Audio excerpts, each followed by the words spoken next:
Bimodal programming, why design patterns fail. Also a few solid paragraphs of me explaining why solid is bad.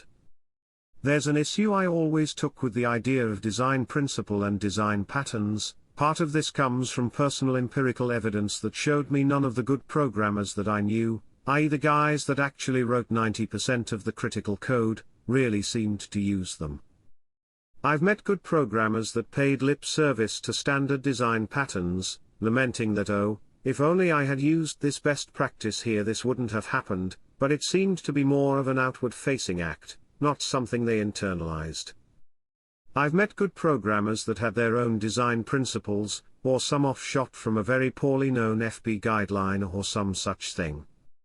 I've met good programmers that just didn't care at all and wrote code that seemed like mess to anyone but themselves. I've met good programmers that wrote in a style I couldn't quite place my finger on. It was readable once you spent a few hours or days getting accustomed. Most importantly, it was fit for purpose, testable or fast or producing a tiny binary or easy to refactor. But I never really met a startup CTO, or a front-end dev that create a popular app, or a go-to guy in a team that was like, oh yeah, Uncle Bob is basically my hero. If it wasn't for solid principles I'd have never gotten this thing off the ground and working well. A detour into large projects and coding guidelines. The three large open-source projects that pop into my mind are PyTorch, LLVM and ClickHouse.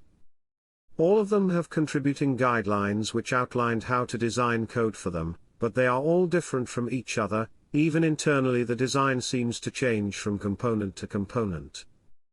Even more so, the guidelines don't outline anything like a design pattern in the way a design pattern book thinks of the word. A well-laid-out example are the LLVM guidelines, https://llvm.org/docs/codingstandards.html/introduction. They are more like a mishmash of tips, tricks and customs. Let's look at a few snippets to illustrate this point. Use early exits and continue to simplify code. Keep internal headers private. Don't use else after a return. Don't use default labels in fully covered switches over enumerations. Use range-based for loops wherever possible. Do not use RTTI or exceptions. Basically, coding guidelines in large projects often take the form of never use X, unless you really have to use X, in which case we can review it, and if there's not way around it then let's use X but just this one time. When you can choose between X, Y, Z, choose Z provided there's not a really compelling reason to use X and Y. Using A is not forbidden, but be careful, because when using A you'll likely F up. You'll likely find yourself using boilerplate X a lot. Here's why it's still a boilerplate, and not a function, and here's how to properly go about writing it. We have abstractions X, Y, Z. They are very useful. Read what they do carefully and consider using them when they might fit. This is how we test stuff. Testing is important and you should do it this way too unless you have a reason not to. This is how we review stuff. Keep this in mind when you submit stuff to be reviewed or when you yourself review changes. These are the end goals of our product. Code with them always in your mind. For other references, take a look at the Linux kernel coding guidelines, https://www.kernel.org/docs/html/v4.10/process/coding-style.html, or the Rust coding guidelines, https://rustlang.github.io/rustguide/conventions.html, or any other arbitrary large project you can find. I can only assume you'll find a similar pattern, pun not intended. What you will probably not find is some aloof-sounding abstraction like objects in a program should be replaceable with instances of their subtypes without altering the correctness of that program. Something like that seems more akin to what a reliable enterprise maintainable software senior architecture consultant would say, rather than what that one guy in the corner with the anime t-shirt and greasy hair would say. But the later character is usually what I associate with good software. So what the heck is he doing? He obviously has a rich picture of design that he uses and it obviously works, but I've never managed to get these type of people to lay it out in words for me.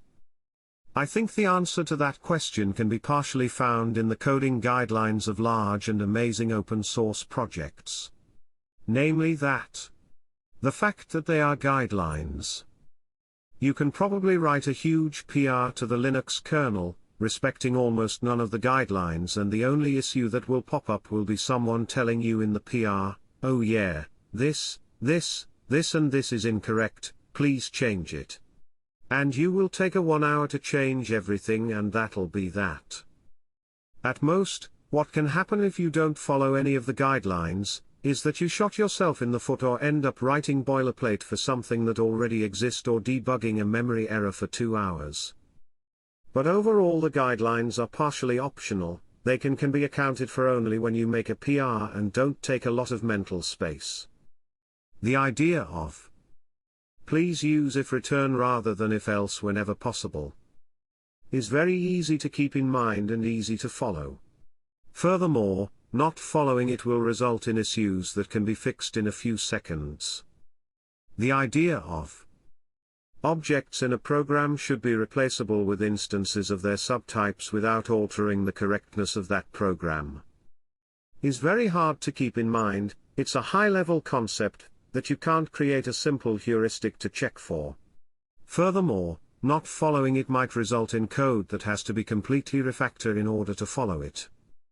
Most design patterns tend to be high-level from a human mental model of code perspective, and code can be written in such a way that a full rewrite is quicker than adapting the code to the pattern. Most guidelines actually used by large successful projects tend to be low-level. They can be successfully applied on a line-to-line or snippet-to-snippet basis, and you'd have to explicitly try to write code that can't be easily rewritten to follow them. Why design patterns don't work, or why Solid doesn't respect solid principles. Let's think about the reason why design patterns usually don't work. We can do that and go backwards from there.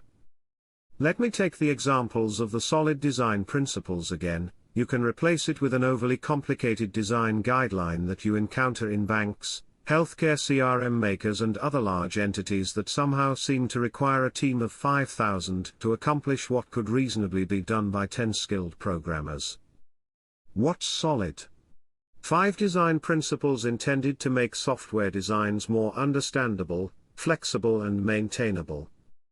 Surprisingly enough, I think the Solid principles contain locked within themselves an explanation for why the Solid principles are wrong. Namely, inside the interface segregation principle. Many client-specific interfaces are better than one general-purpose interface. I like this principle. This is the only part of Solid I can really get behind in almost any situation. So, considering the above state goals of Solid, it seems like Solid should contain 3 interfaces. 1 to make code understandable. 1 to make code flexible. 1 to make code maintainable. Since surely there are clients that want just one of the 2. Maybe I need my code to be easily understandable and maintainable, but I don't care about flexibility. But then I can't just go to the make code understandable interface for Solid. No, I have to take the whole package. Either I want all 3 or I'm getting none. Solid utterly fails when it comes to separation of concerns. It's one generic interface, which we expect to accomplish many things, instead of being many smaller interfaces each with a single purpose. Which should be good, because all 3 things are good. Right? But surely no good thing is free. There must be a trade-off to this sort of generic interface for making code good. Compared to the more general guidelines mentioned above where each rule has a pretty self-limiting purpose, for example this one is here for code to look well, this one so that it runs faster, this one so that you don't shot yourself in the foot with a memory error, this one for you not to write a bunch of boilerplate. KISS, aka Occam's razor. I really do think that's the problem with most design patterns, they try to accomplish too much. They forget the basic rule of keep it simple stupid/silly, the first and only true design pattern in all of programming's, mathematics and science, also known as Occam's razor. The reason why Occam's razor, KISS, is so important, is because complexity is bad. Not for some divine reason, but simply because our brains are rather bad at dealing with it. Note, I am 100% convinced some reader can come up with a pedantic argument as to why Occam's razor and KISS are totally not the same thing. I prefer to think of them as the same general principle formulated for different domains. If you can't accept this, no worries, my argument doesn't rest upon them being non-distinct. To be fair, if you look at code made using well-applied design pattern, a rare occurrence in of itself, the code itself doesn't look complex. It's easy to read. But the keywords here are read and look. As a design pattern creator, you look at code written respecting the pattern and say looks uncomplex to me, it's obviously doing its job. However, the hidden trade that design patterns make is that they trade ease of reading with ease of writing. Code becomes easy to understand, but hard to create. In other words, design patterns trade complexity in the code itself, with complexity in the act of creating said code. Coincidentally, writing code is the more complex part of programming, but also something that is hard to create design pattern about. Since reading code is much simpler than creating code, it's much simpler to create complicated yet true rules about readable code. Bimodal programming. Allow me to define two concepts for coding, two modes if I may express myself in fancy words that misreference poorly named statistics concepts they are unrelated to, explore mode and integrate mode. I would think most people that read a blog like mine enjoy coding, or at least enjoy making things which can be created via code. So think of the way you write code in the comfort of your own projects. This seems to vary from person to person, but for most people it seems to be a very iterative process. Few designs survive first contact with reality. You start out with an idea and you accomplish it in a somewhat iterative fashion. You figure out what libraries are available, you find out where the performance bottlenecks are, you discover what parts are complex to write, you figure out how to split it into smaller tasks. And then you rinse and repeat a bunch of times. Got a smaller task? Okay, what libraries can I use for it? Where are the performance bottlenecks?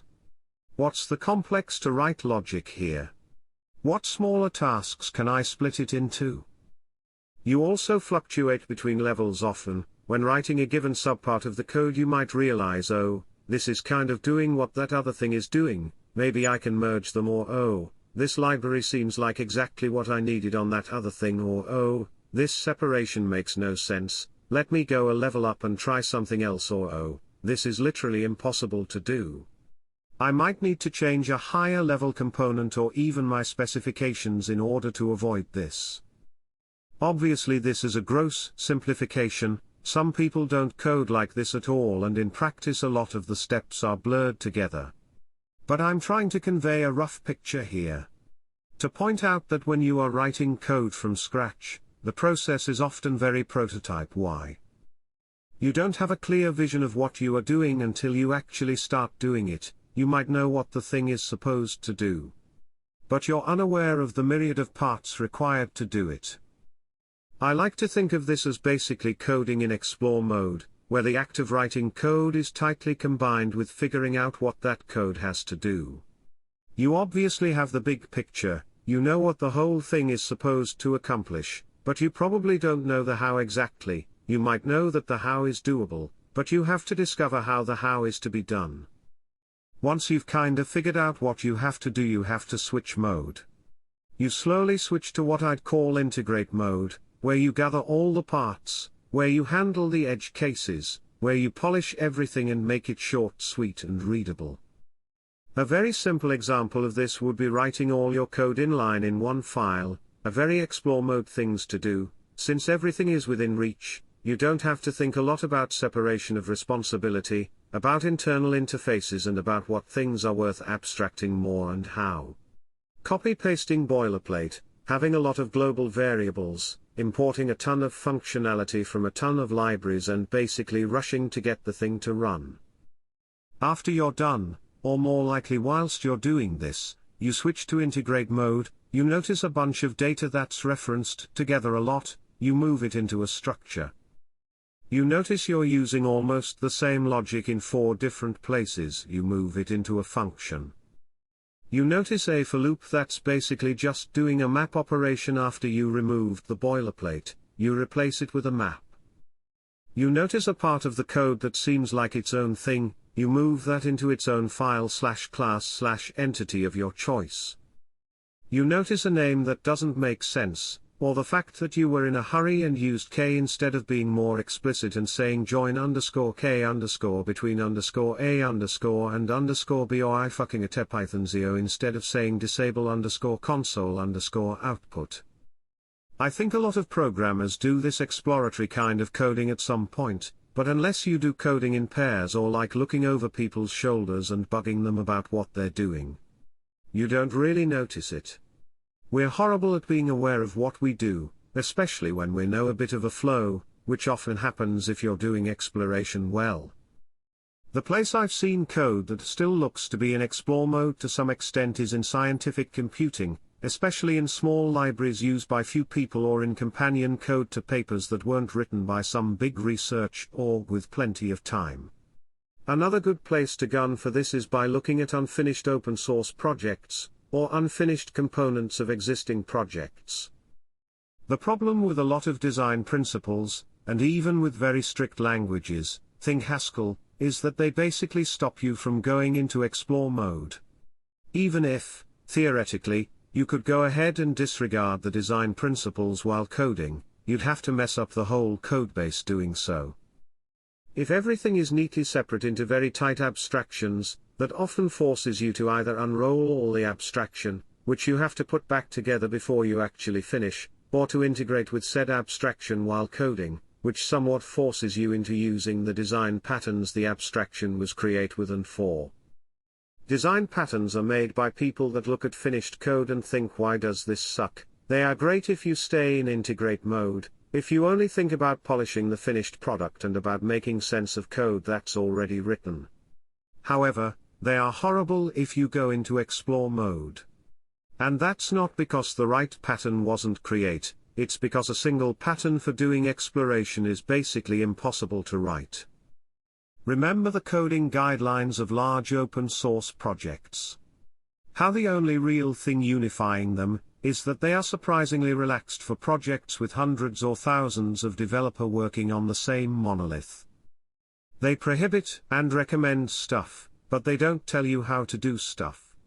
Because if they knew the how, that code would already be there. The job of the programmer, and of any engineer really, is to figure out the how. The way to do that is to experiment, to break things, to try loads of things fast, to quickly figure out what works and what doesn't without having to finish the whole project first, and to settle on a way of doing them and integrate it with the whole once that's done. The way people explore in order to solve a problem is widely different. Again, that's arguably why more programmers are better than one. Typing speed is not the limiting factors, and even project scope is usually not the limiting factor. A kernel or a compiler is complex, but 100 people can make and maintain one. You don't need hundreds of thousands of contributors. The reason multiple programmers are good is because they have different ways of figuring stuff out, which often ends up with them finding different issues and more efficient way of solving a problem. An amazing example for this is the crazy kernel fixes implemented to avoid Spectre exploits, nothing impressive in terms of lines of code, but hugely creative in a wide variety of ways. Furthermore, the ways to explore are very domain-specific. I've had the opportunity to look at, refactor and create software from scratch in several different industries. And some similarities exist, but the details differs a lot. Whenever you get out of your programming comfort zone, you'll usually encounter a stranger tribe doing things a whole different way. If you observe them for long enough and try to participate, you'll probably figure out that they have their reasons for it, and the reasons are good. I can't help but think of high modernist planners and their attempts at standardizing local farming and forestry, how they were incredibly intelligent on conceptual level and how they miserably failed when faced with dirty reality. You are putting yourself in the same predicament if you try to standardize coding practices. You take a high-level view and say surely this principle ought to be correct no matter what you are doing, but if you actually apply it you might end up disrupting the complex ecosystem that a team, project, organization or industry has built. An ecosystem which is not optimized for the end result but for the long and arduous experimentation process of getting there. In conclusion, maybe I'm biased towards disliking design principles. I certainly don't think this is a definitive takedown of the concept, it's more of a view that tries to explain why the concept might be bad, since design principles are one of those things that always sound good but I never actually see them working well in practice. Patterns should emerge, they shouldn't be create. If we see a pattern emerging a lot in your domain, add it to the domain-specific libraries and lingo. If we see a pattern emerging everywhere, add it to our languages and standard libraries. Furthermore, I think most common patterns we have right now are pretty good. Our focus should be more on understanding the process of creation, which still seems to be a matter of apprenticeship to some extent, rather than something you can learn from a book. Herb Sutter had a very good quote related to this about a book on design patterns, and yes, I'm aware I'm quoting someone that would despise the ideas presented here to their core, I can't find it, but to paraphrase. I knew this book was the kind I'll come back to for my whole life, because it had one things which I consider to be of most importance, it had names for things I was already using. That's what design patterns should be about, looking at what we're currently doing and finding ways of putting that into words, so we can better communicate it to other people. But if you think you can come up with a general set of new rules, especially for something as complex as programming, you're going to break something. At best whatever you break will be obvious since it will affect performance or make the thing untestable. At worst, you're going to break something that we don't have a good abstraction for, we won't be able to figure out that it's broken because we don't have a good conscious model for it. In the case of design patterns like Solid, I think we can define the thing they break as exploration.